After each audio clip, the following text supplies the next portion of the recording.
Shtatzania e dytë e Emily Harper po shkonte pikërisht siç ajo kishte shpresuar. Por kur filloi lindja, diçka shkoi tmerrsisht keq, duke vënë në rrezik serioz si jetën e saj ashtu edhe të foshnjës.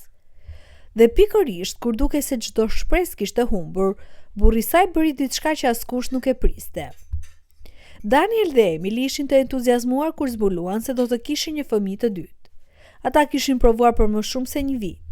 Djali i tyre Liam kishte muaj që kërkonte një vëlla të vogël, dhe pse gjinia e foshnjës ishte qartësisht e dukshme në ekografi, Emily kërkoi mjekut ta mbante surprizë. Në vend të kësaj, mjeku e shkroi në një copë letër të vogël dhe ja dha. Pak më pas, një mik organizoi një festë të vogël për zbulimin e gjinisë. Kishte ëmbëlsira, dekorime dhe një tortë. Kur erdhi momenti, balona roz dhe vjollc fluturuan lart dhe të gjithë u trokitën dhe qeshën. Ishte vajzë. Por askush nuk ishte më i emocionuar se Daniel. Ai përqafoi fort Emily dhe Liam, me lotët që i rritnin në fytyrë ndërsa përjetonte gjithçka. Ai do të kishte një vajzë. Mund të shije sa shumë do të thoshte kjo për të. Gjithçka gjatë shtatzanisë duke i qenë normale, por gjërat ishin gati të merrnin një kthes të papritur dhe të frikshme. Ndërsa data e lindjes po afrohej, Emily dhe Daniel përfunduan përgatitjen e dhomës së foshnjës. Krevati ishte gati, kishin grumbulluar rroba dhe pelena për të, madje kishin shtuar edhe disa nga lodrat e vjetra të Liam. Ishin vetëm 10 ditë larg lindjes së planifikuar. Emily ndjehej qetë. E kishte kaluar këtë një herë më parë dhe ndjehej gati për ta bërë përsëri. Por gjatë javës së fundit diçka ndryshoi.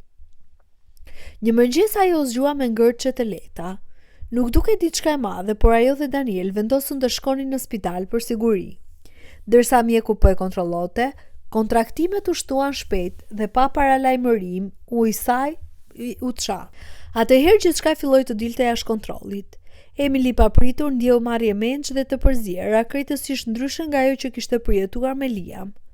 Vajza e tyre vogël po vinte qartësisht herët, por brenda pak minutash Emily u rrëzua para mjekut.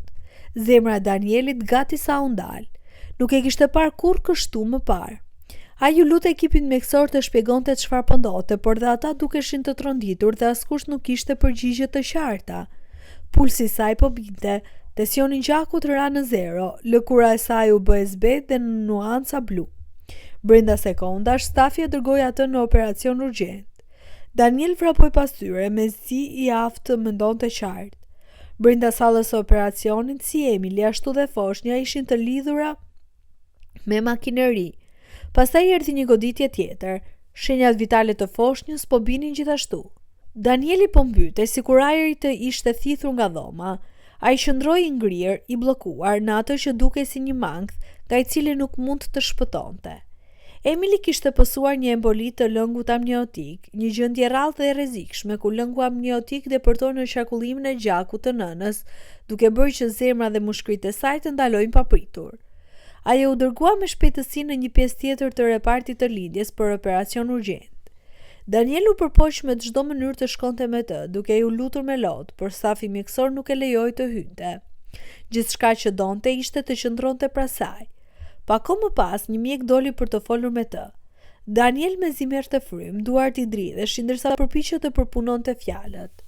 Nëse Emily mbijetonte, ajo mund të mos ishte më e njëjta. Ju duk sikur dyshemeja u zhduk poshti. Donte të bërtiste, të godiste diçka, të ndalonte gjithçka, por në vend të kësaj rrëshiti në dysheme, duke shtypur kokën kundrejt murit ndërsa qante. E dinte se duhet të qëndronte i fortë, por asgjë nuk mund të kishte përgatitur për këtë. Brenda sallës së operacionit gjërat po përkeqësoheshin. Trupi i Emilys nuk po përgjigjej dhe mjekët morën vendimin e dhimbshëm për të përqendruar përpjekjet në shpëtimin e foshnjës. Shanset e saj për të mbijetuar ishin më të larta. Ndërkohë Daniel ecte lart e poshtë në korridor pa pushim. Minutat kalonin ngadalë, gjithçka që kishin planifikuar, gjithçka që kishin shpresuar, po varej nga një fije holl. Ata as nuk kishin zgjedhur ende një emër, donin të prisnin derisa të lindte. Pastaj një mjek u shfaq në fund të korridorit, me një shikim në fytyrë, Daniel e dinte tashmë. Lajmi ishte i keq. Mjeku i tha butësisht se gjendja e Emilit ishte kritike. Shpëtimi i saj tani do të kërkonte një mrekulli, por foshnja atyre ende po mbahej dhe ata po bënin gjithçka të mundur. Danielit ju tha se do të takonte vajzën e tij së shpejti. Kur mjeku u largua, Daniel vetëm qëndroi impir. Vetëm një orë më parë, ai dhe Emily kishin hyrë për atë që mendonin se ishte një kontroll rutinë. Tani i kërkoi të përballonte të paimagjinueshmen, por thellë brenda vetes, ai nuk ishte gati të hiqte dorë.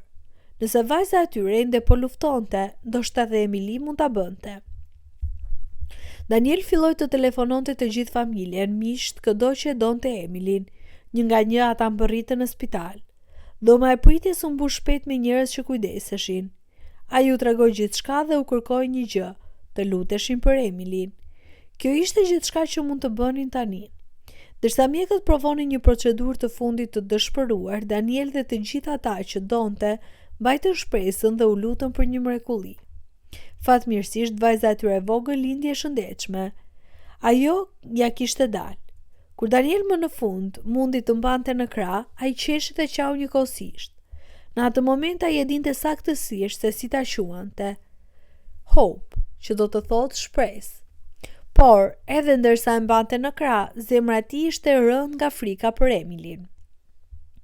Rreth një orë më pas, një mjek u kthye me një përditësim.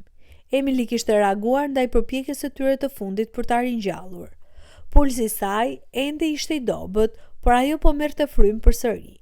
Askush nuk mund të thoshte se çfarë do të sillnin orët e ardhshme, por mjeku premtoi se po bënin gjithçka mundeshin për të mbajtur trurin dhe trupin e saj. Daniel u mbaj fort pas të dashurve të tij. Ata sapo kishin kaluar momentin më të keq të jetës së tyre. Dhe tani ai ndjeu një shkëndijë të vogël shprese për atë që priste përpara. Mjekët paralajmëruan se 12 orët e ardhshme ishin vendimtare. Emily duhet të vazhdonte të luftonte. Me leje të veçantë, Daniel solli foshnjën në repart për të parë nënën. Ai mori butësisht dorën e Emily dhe u afrua pranë saj. Të dua, përshpëriti ai. Ajo shkëtu dhe po të pret. Pastaj dhe më but shtoi. Nëse ke ndonjë forcë të mbetur, të lutem, lufto për ne. Ajo që pasoi ishte një nga pritjet më të gjata që Daniel kishte dëruar ndonjëherë.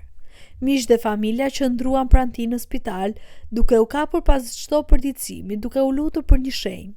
Pastaj orë më vonë, një infermiere hyri me nxitim në dhomën e pritjes dhe thiri emrin e Danielit. I tha ta ndiqte shpejt. Zemra po i rinte fort ndërsa ncitoi nëpër korridor, i ndarë mes frikës dhe shpresës së brisht. Kur arriti në repart dhe hyri brenda, ai u ngriu. Sytë e Emily ishin hapur dhe kur ajo e pa, një buzëqeshje zbet e lodhur u përhap në fytyrë.